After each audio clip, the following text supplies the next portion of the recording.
Hi praise Lord. Welcome to words of inspiration. ഇന്ന് നമ്മളോട് ഫിന്നേങ്കിളാണുള്ളത്. As usual ഫിന്നേങ്കിൾ എനിക്കൊരു ഡൗട്ടുണ്ട്. അതായത് അഫം ചെയ്യാമെന്നുണ്ട്. ഇപ്പോൾ ഒരു കാര്യം നമ്മൾ റിപ്പീറ്റഡ് ആയിട്ട് പറയുമ്പം അത് മാനിഫെസ്റ്റ് ചെയ്യുക എന്നുള്ളതാണ്. ഇത് ശരിക്കും എന്താണത്? അല്ലെങ്കിൽ ക്രിസ്ത്യാനിറ്റി ബേസ്ഡ് ഇങ്ങനൊരു മാനിഫെസ്റ്റേഷൻ എന്താണത്? സ്റ്റെഫി ചോദിച്ചതിൻ്റെ അർത്ഥമെന്ന് പറഞ്ഞാൽ, പഴയ കാലത്തൊക്കെ നമ്മൾ കേൾക്കുമായിരുന്നു നമ്മുടെ ഫെയ്ത്ത് നമ്മൾ അപ്ലൈ ചെയ്യണം. ഇപ്പോൾ ഫോർ എക്സാമ്പിൾ പറയുകയാണെങ്കിൽ, ഒരു കുഞ്ഞ് ജനിക്കാൻ പ്രാർത്ഥിക്കുന്ന ആളുകൾ, അവർക്ക് കുഞ്ഞുണ്ടാകുന്നില്ല, അപ്പോൾ അവർ നേരത്തെ തന്നെ ഒരു പേരിട്ട് വെക്കുന്നു, കുഞ്ഞിന് വേണ്ടി വിശ്വാസത്താൽ ഒരു ഉടുപ്പ് വാങ്ങിച്ച് വെച്ചിട്ട് പ്രാർത്ഥിക്കുന്നു. ഇങ്ങനൊരു പരിചയം ആളുകളിലുണ്ടായിരുന്നു. അതിന് ഡയറക്റ്റ് ബിബ്ലിക്കൽ എവിഡൻസ് ഉണ്ടോ എന്ന് ചോദിച്ചാൽ, അല്ലെങ്കിൽ ഒരു ബിബ്ലിക്കൽ ഒരു സപ്പോർട്ടിങ് സ്ക്രിപ്ചർ ഉണ്ടോ എന്ന് ചോദിച്ചാൽ ഇല്ലെന്നുള്ളതാണ് സത്യം. എന്നാൽ പഴയ നിയമത്തിലൊക്കെ പല ഭാഗത്തും വിശ്വാസം ആളുകൾ അപ്ലൈ ചെയ്യുന്നതായിട്ട് നമ്മൾ കാണുന്നുണ്ട്. അപ്പോൾ ആ ഒരു രീതിയിൽ ഒരാൾക്ക് പേഴ്സണലി ദൈവം കൊടുക്കുന്ന ഒരു ഫെയ്ത്തിൻ്റെ ആക്ഷനായിട്ട് ഒരാൾ അത് ചെയ്യുന്നതുകൊണ്ട് തെറ്റില്ല. അപ്പോൾ എന്നോട് ദൈവം സംസാരിക്കുന്നു, ഇന്ന രീതിയിൽ ചെയ്യുക, അത് ഞാൻ ചെയ്യുന്നത് കൊണ്ട് തെറ്റില്ല.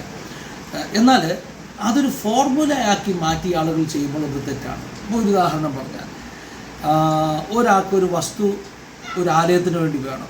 ആ വ്യക്തി ആ വസ്തു കയറി നിന്ന് പ്രാർത്ഥിച്ചു. അപ്പോൾ പ്രാർത്ഥിച്ചു കഴിഞ്ഞപ്പോൾ എന്ത് സംഭവിച്ചു? ആ വസ്തു അയാൾക്ക് കിട്ടി. അപ്പോൾ ഈ ഒരു സാക്ഷ്യം കേട്ടിട്ട് പിന്നെ നമുക്ക് ആഗ്രഹമുള്ള വസ്തുവിലെല്ലാം നമ്മൾ കയറി നിന്ന് പ്രാർത്ഥിക്കുക, അത് തെറ്റാണ്. കാരണം അത് ദൈവത്തിൻ്റെ വചനത്തിൻ്റെ എതിരാണ്. കാരണം അന്യൻ്റെ സ്വത്ത് മോഹിക്കരുതെന്നുള്ള ദൈവത്തിൻ്റെ വചനത്തിന് എതിരാണ്. കഴിഞ്ഞ ദിവസം ഒരു പാസ്റ്റർ എന്നോട് പറഞ്ഞ ഒരു അനുഭവം, പാസ്റ്റർക്ക് ചർച്ച് തുടങ്ങാൻ വേണ്ടി റെൻറ്റിനൊരു സ്ഥലം കൊടുത്തപ്പോൾ, റെൻറ്റിന് സ്ഥലം കൊടുത്ത ആൾ വിശ്വാസിയാണ്.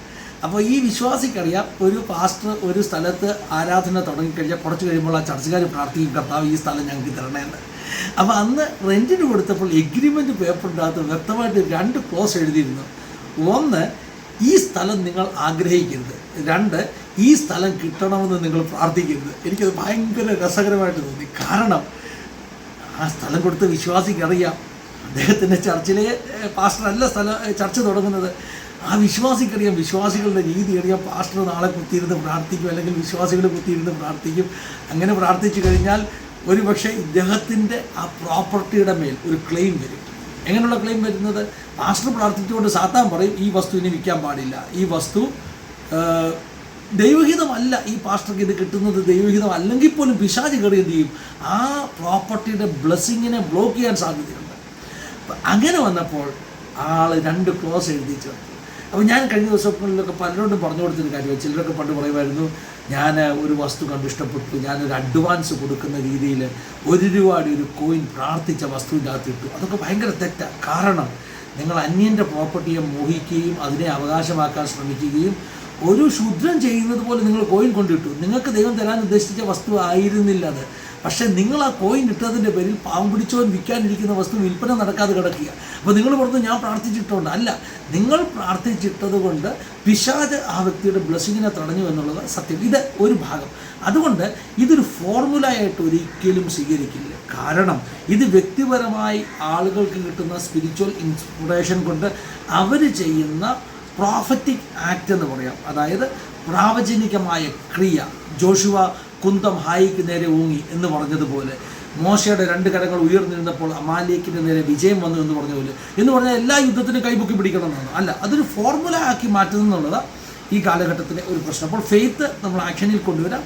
അത് ദൈവം നമുക്ക് തരുന്ന വ്യക്തിപരമായ നിയോഗം ഫോർമുല ആക്കാൻ പാടില്ല. രണ്ടാമത്തെ സൈഡ് സ്റ്റെഫി ചോദിച്ചത് മാനിഫെസ്റ്റ് ചെയ്യുന്ന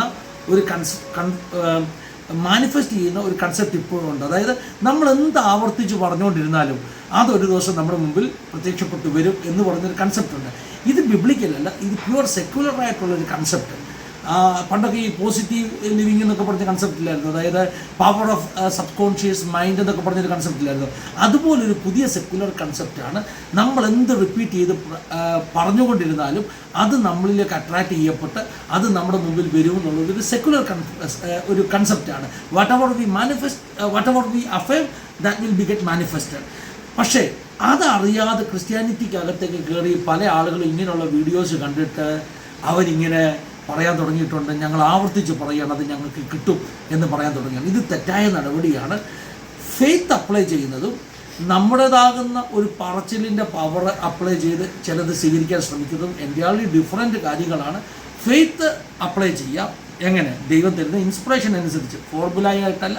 പക്ഷേ നമ്മൾ വെറുതെ എന്തെങ്കിലും കാര്യം ദൈവഹിതമാണോ എന്നൊന്നും അല്ലാതെ ആവർത്തിച്ച് പറഞ്ഞാൽ അത് നമ്മുടെ മുമ്പിൽ ചാടി വരും, അല്ലെങ്കിൽ വെളിപ്പെട്ട് വരും, മാനിഫെസ്റ്റ് ചെയ്യപ്പെട്ട് വരും എന്നൊക്കെ പറയുന്നത് ശരിക്കും ക്രിസ്ത്യൻ കൺസെപ്റ്റേല, ബിബ്ലിക്കൽ ഫൗണ്ടേഷൻ ഇല്ല. അതിന് ദൈവമക്കൾ വിശ്വാസത്താൽ ജീവിക്കുന്നവരാണ്, ദൈവഹിതം പറഞ്ഞ് ജീവിക്കുന്നവരാണ്. നമ്മുടെ ജീവിതത്തിൽ എപ്പോഴും ദൈവഹിതത്തിനായി പ്രാർത്ഥിക്കുക.